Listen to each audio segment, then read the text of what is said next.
Hi, I'm Manisha Thakor, and I'm on a mission to help inspire women to live their lives from a position of financial strength. If I were to give this video clip a title, it would be Forget Diamonds. Financial knowledge is a girl's best friend. In this video, I'm going to tell you why that's the case and how financial knowledge can literally turbocharge your dreams. By the time you are finished watching this short video, my deepest hope is that you will feel so energized you'll want to call or email a woman you care about and tell her how important it is for her to get on top of her personal finances today. So let's get started. As someone who focuses her financial literacy advocacy efforts on us ladies, I'm frequently asked, why women? Is it because women inherently aren't as good with money as men? My answer is always the same. A solid knowledge of the basics of personal finance is important for both genders, but it is extra important for us women. To highlight why, here's a statistic I came across several years ago on the website for WISER, the Women's Institute for Secure Retirement. 80% of men die married and 80% of women die single. And to be clear, it's not because we're killing the men off, it's because we live longer, an average of 7 years longer than men. And statistically speaking, men who divorce in midlife have a higher propensity to remarry than women. Now the problem is not simply being alone. Rather, it's that the bag we ladies are left carrying alone at the end of the day is not such a pretty one. For 2/3 of women over the age of 65, meager Social Security payments are their primary source of income. That means they are quite literally choosing between food and essential medicine. My inner feminist can't help but think that if 2/3 of men in America over 65 were choosing between food and essential medicine, we'd have a financial literacy curriculum in place already. But we don't, so it's essential for us women to self-educate on the topic. And the ideal time to do it is before a crisis hits. The last thing you need when dealing with the death of a loved one or the pain of a divorce is trying to figure out how to handle your money. That's a skill you want to learn far in advance, from a place of peace and calm. In fact, learning about money can help bring more peace and calm into your life. Study after study shows the #1 cause of fights in relationship is money. So the more you know about money, the stronger you can make your relationships.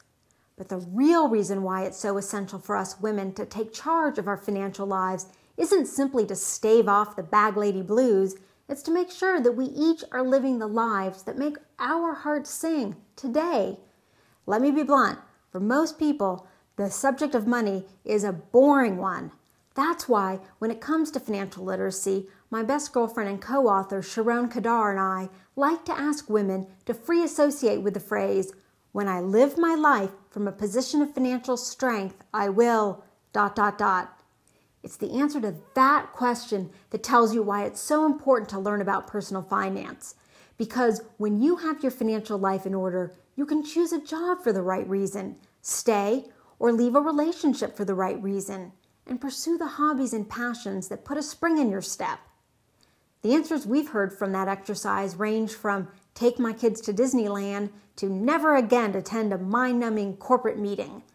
That's what financial literacy brings you. The freedom to pursue your life on your terms. That's why financial knowledge is a girl's best friend. And the best news of all is that women tend to possess many qualities that actually make us natural stewards of capital. For instance, academic studies have shown that when it comes to investing, women's risk-adjusted returns have tended to be higher than men's. Why? Because we don't have ants in our pants. We set a deliberate, thoughtful plan of action and then put it into place as opposed to chasing after the hottest new trend. Another example is microlending, the blossoming practice of making small loans to entrepreneurs in developing countries to start a business as a weaver, a farmer, or a retail merchant. Studies have shown that women have generated much better returns on these loans than men, using funds diligently and practically to grow their businesses rather than to squander them on fun and games. Now, my intent is not to beat up on the guys, but rather to highlight that never in the history of mankind have women had as much power as we have today.